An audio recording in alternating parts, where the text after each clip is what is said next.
So as I'm reading this chapter in Hosea and going through BSF Bible study, the worksheet asks you to list all the things, all the sins of Israel throughout Hosea.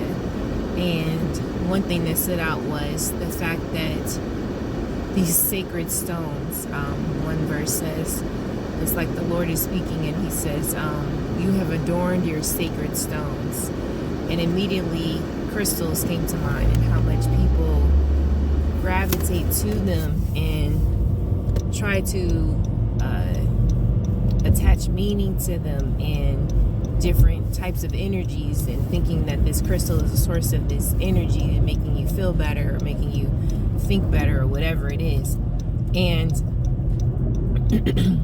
God said that in that time, the children of Israel, they were seeking idols and really wanting these idols to be their God, and praying and wailing for grain and rice and bread from these gods, and turning away from God, who is the source of everything, whom the children of Israel should know that he is the source because of what he has brought them through from the land of Egypt.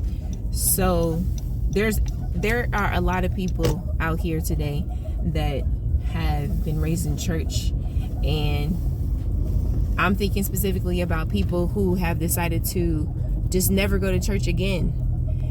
The Bible says that when you attach yourself to these things that are temporary that he made, you're exalting the creation over the creator.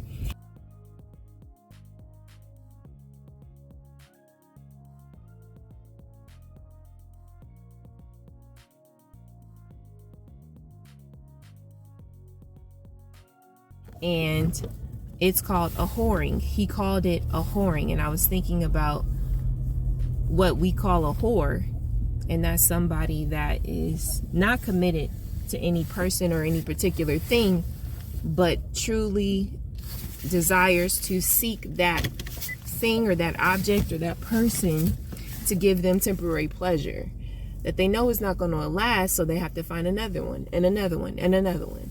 And that's really what a whoring means. That is the definition of what people do when they go a whoring after things.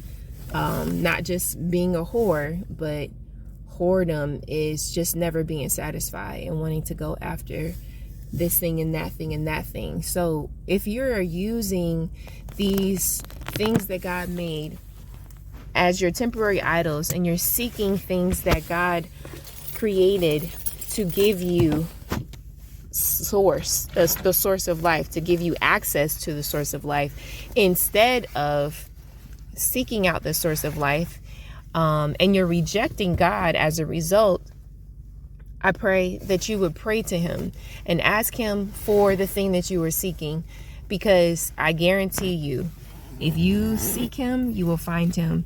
And it doesn't take you being saved to find him. No, everybody that has a mouth has blood running through their veins. Even if you can't talk or can't see, or you have a disability, you can pray to God. He can communicate with you, and he wants to communicate with you. And so don't go seeking these other things. Don't go a whoring after this thing and that thing, because it will never satisfy, because it's never designed to be the source of anything. It is not your source. It can never be your source, and you won't find anything good from it. Those things don't have anything for you. And yes, God has put properties in them that serve us, just like plants. He put properties in them that give us nutrients, but that doesn't mean that it's a source of the nutrients. Ultimately, that thing will wither and pass away. And just like you, that thing was created. So don't seek after the created, seek after the creator. He is your only hope. So pray to him, because he's there for you. He wants to hear you. He wants to listen to you, and he wants to respond, and he will respond. If you wait, you pray, you seek him, you ask him for specific things, just test him out, try him, and He will show up for you. He will show who he is to you.